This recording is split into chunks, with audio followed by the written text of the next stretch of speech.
3, go! Ano pre, kaya mo pa? Kaya pa? Pre. Sa paglalakbay ng Reporter's Notebook mula Luzon, Visayas hanggang Mindanao. Nakabahan lang. Baka musbong yung buhangin. Matambakan kami. Nakilala namin ang mga batang maagang napasabak sa pagbabanat ng buto para sa kanilang mga pangarap. Ano yung pakiramdam nun? Yung ganong kabigat yung binubuhat? Kapoy. May masakit na ba sa katawan mo? Oo, Saan masakit? dito. Masakit sa dibdib?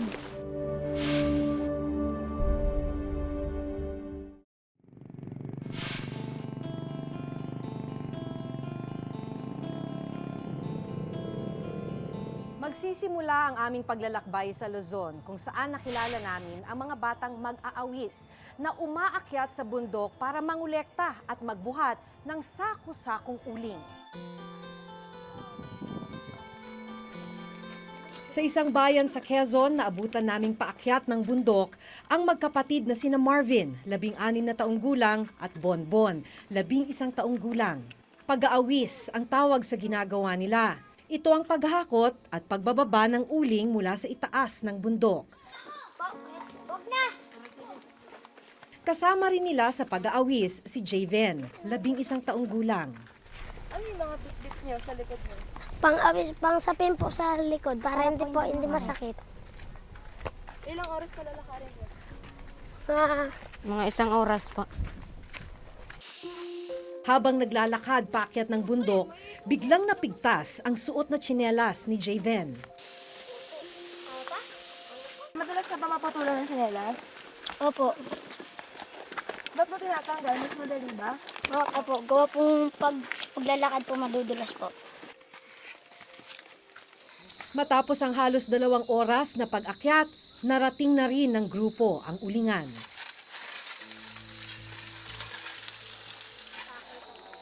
Maya-maya pa, naghanda ng mag-awis ang mga bata.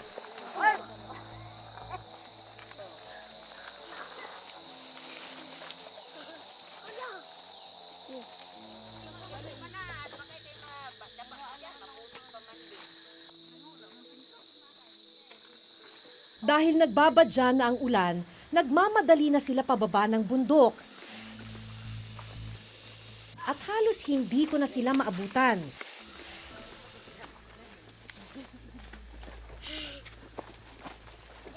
Sanay na ang mga bata sa pagpapadaos-dos pababa ng bundok. Kahit 20 kilo ang nakapasan sa kanilang mga ulo.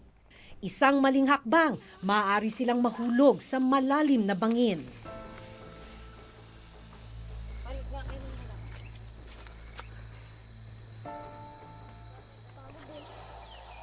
Dahil sa pagod, tumitigil ang mga bata para saglit na makapagpahinga.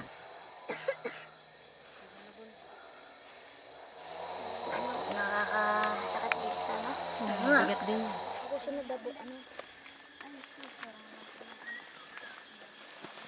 Sige, tulungan kita ha. Gaano kabigat to? Yan. Na 17 kilos yan. 17 kilos? Eh di kasing bigat mo to. 1, 2, 3, go! Ano pre, kaya mo pa? Kaya pa? Pre, Sige, ayusin mo lang ha. bakan, saba pre, sapin mo. Kalang. Tingnan mo yung sa ulo mo. Yung sa pen.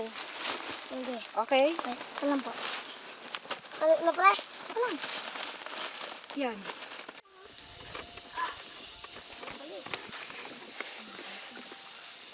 Ako walang buhat.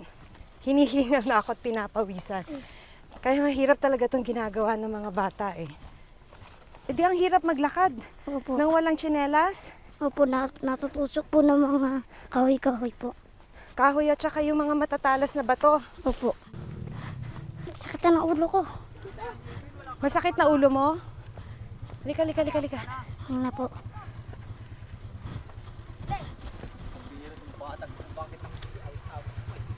Baka na. Masakit na ulo mo. Ay!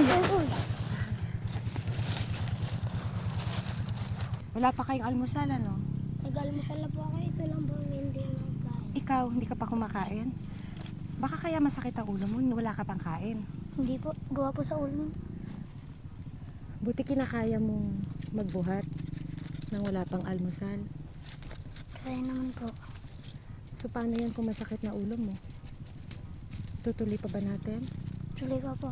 Tatapusin mo itong pag-aawis. Opo. Paano kung umulan tapos basa itong kalsada? Wala, dudulas po. Tsaka po pag nawala na po pang ulo po, hindi na po tatanggapin. Pagkaalin? Wala po yung ibabaw po.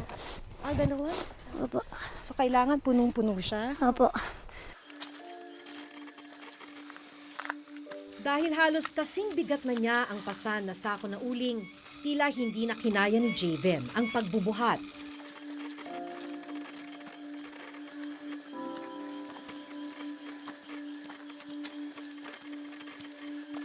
Pero kailangan pa rin nilang magpatuloy sa pagbaba ng bundok.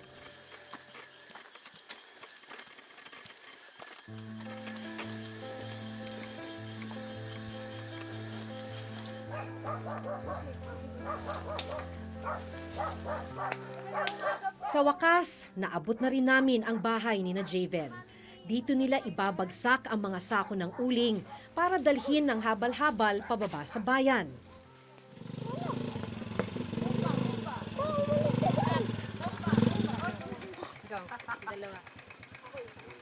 Mag-ate-ate lang kayo dito.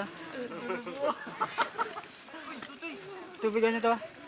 115 pesos ang benta sa isang sako ng uling, 25 pesos ang napupunta sa kanila bilang taga-awis o taga-buhat pababa ng bundok. Hati tayo dito sa... Bahagi nito, pambili ng pagkain. Pero ang ilang barya, iniipon nila para may panggastos sa darating na pasukan.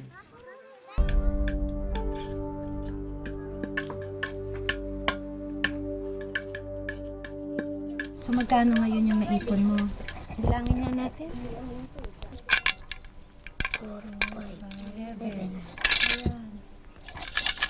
May dagdag na ng 11 pesos yung pera mo. Bakit importante sa'yo to?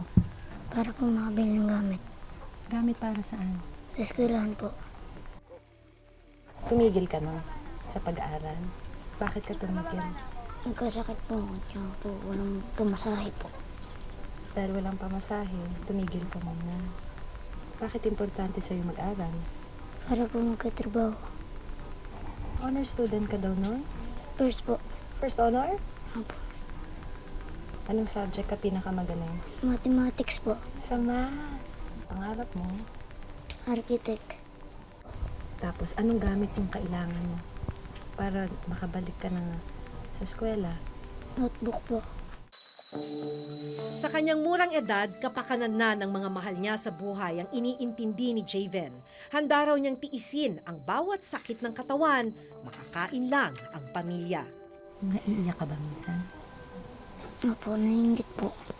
Kanino ka naiinggit? Sa mga bata po. Nakakapasok. Ano iniisip mo pag nakikita mo silang pumapasok?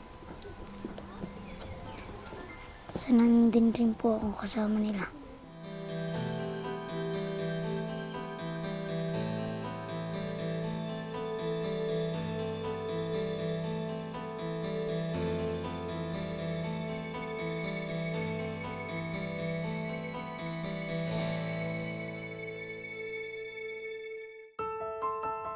Ayon sa pag-aaral ng International Labour Organization o ILO, 3.3 milyong bata edad 5 hanggang 17 ang nasasadlak sa child labor sa bansa. Sa bilang na ito, 2.1 milyon na bata ang nag-aaral habang naghahanap buhay. 1.2 million child laborer naman ang tumigil sa pag-aaral para makatulong sa kanilang mga pamilya. Sa Visayas naman, matinding peligro ang kinakaharap ng mga batang minero sa ilalim ng dagat. Sumisisid sila ng mahigit 20 talampakan, makahanap lang ng mailap na ginto.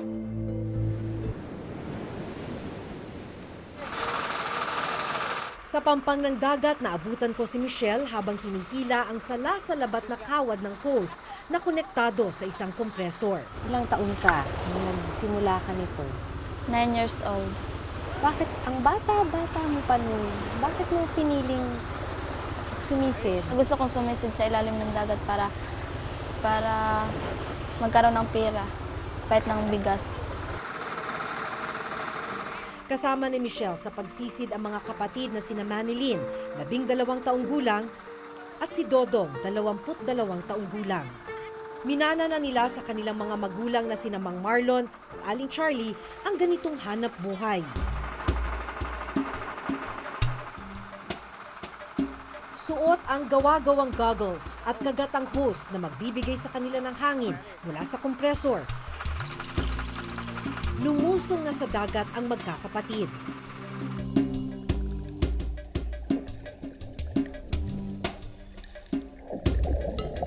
Pagdating sa ilalim, naglagay muna sina Michelle ng bato sa bewang na magsisilbi nilang pabigat para hindi sila lumutang. Sa lalim na 15 talampakan, narating nila ang minahan.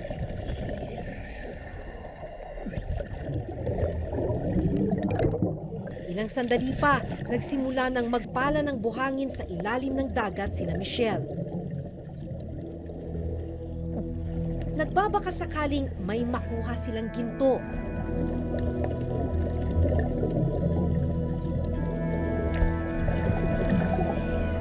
Pero isang bagay ang ikinatatakot ni Michelle. Baka maputo lang hose o baka ma-off yung makina. Anong gagawin mo sakaling mangyari yun? Tinuturoan lang ako na malakas lumangoy. Gaano kahirap yun pagka kumukuha ka ng buhangin? Ang hirap. Kasi pag kumuha pa ako ng buhangin, papasanin ko pa. Ano yung nararanasan mo sa ilalim ng tubig? Nakabahan lang. Matambakan kami. Yung iba natambakan ng bato. Pasa ng isang sako ng buhangin, dadalhin ito ni Michelle sa Pampang kung saan naroon ang tinatawag nilang banlasan o salaan ng ginto.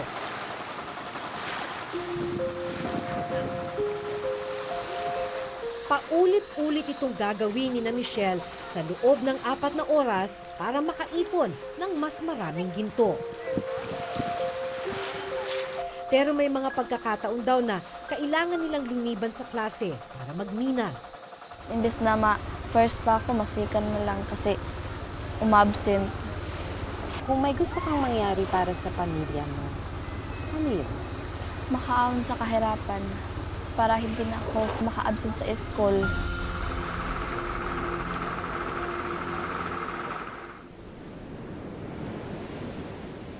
Deceiving yung itsura ng dagat. Kung titignan mo, napakakalmado. Pero sa ilalim niyan ay may mga malapit sa disgrasya dahil sa pagsisisid sa paghahanap ng ginto.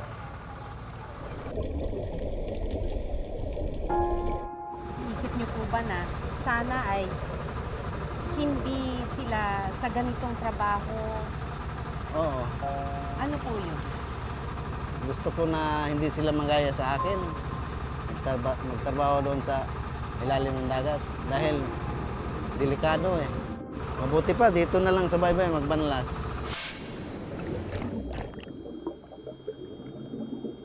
Putukan ako. Ayun, Ay, parang pumutok ganun. na nga ako.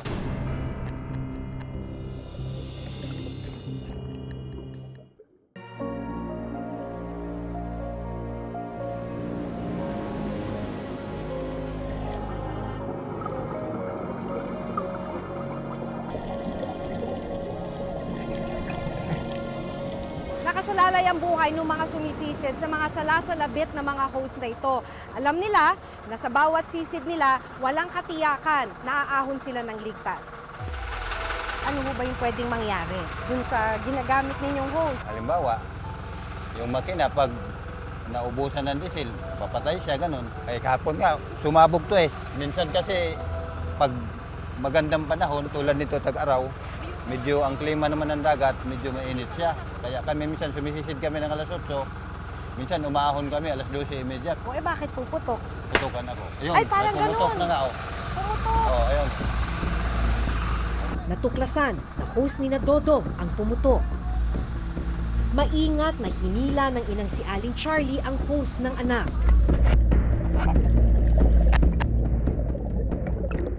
Ano naramdaman mo nung biglang pumutok dito? Ayan, oh, ayan. Hindi lang nataranta. Hindi ka nataranta? Hindi ka natakot? Bakit hindi? Alam ko nang gagawin ko sa ilalim. Ay, naku, may isa na naman! Yung mga pumutok na hose, mano-mano rin lang na nire-repair. Tapos pagka-repair nila ng ganitong paraan, yung mga sumisisid, babalik uli sa dagat. Di ba, pwedeng pumutok uli yan kung ganyan lang yung repair. Oo. Ulit-ulit na naman. Sa kabila ng pagtulong sa kanyang pamilya sa pagmimina sa dagat, hindi napapabayaan ni Michelle ang kanyang pag-aaral. Gusto kong maging teacher para maturuan ng aking mga kapatid. Sabi kasi ng mga magulang ko, huwag kang mawala sa pag-asa. Naisip ko na pag mag-quit ako sa school, mas lalong lumala ang paghihirap namin.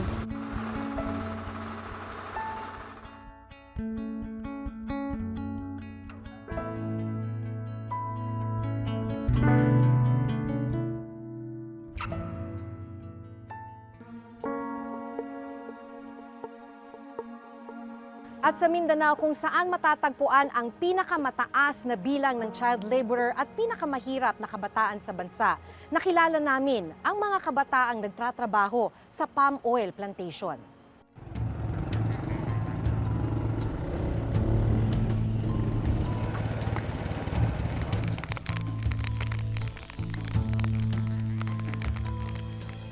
Hindi maganda ang panahon ng marating namin ang bayan ng San Francisco dito sa Agusan del Sur.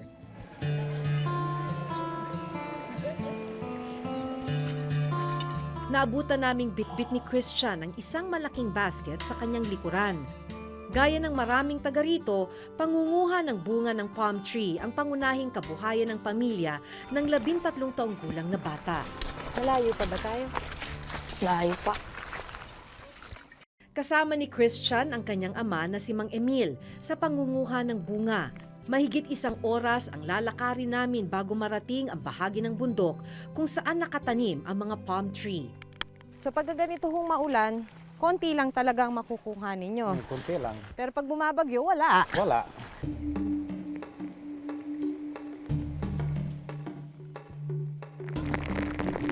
Dito kayo kukuha ng bunga? Saan?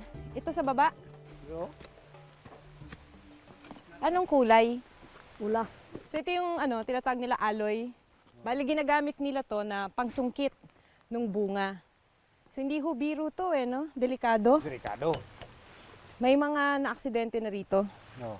May namatay na rin. May rin matay. So maliban sa mahirap masakit sa katawan, itong ganitong klaseng trabaho, medyo delikado rin dahil sinasabi nga nila yung karit, dun sila nasusugat. O minsan nagkaroon na rin ng mga pagkakataon na sumasabit itong gamit nila sa mga linya ng kuryente. Kaya nakukuryente rin yung may hawak.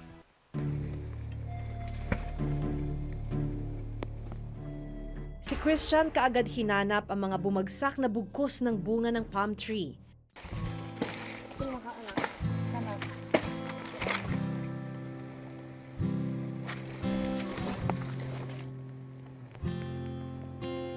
Ano yung pakiramdam nun? Yung ganong kabigat yung binubuhat? Kapoy. May masakit na ba sa katawan mo? Oo, Asan? Saan masakit? dito. Masakit sa dibdib? Antuson lang na ako kay kulang lang po sa mo ang sildo sa mong papa. Maingat si Christian dahil matatalim ang bugkos ng bunga. Sandali titignan ko nga. Mabigat? Ang bigat.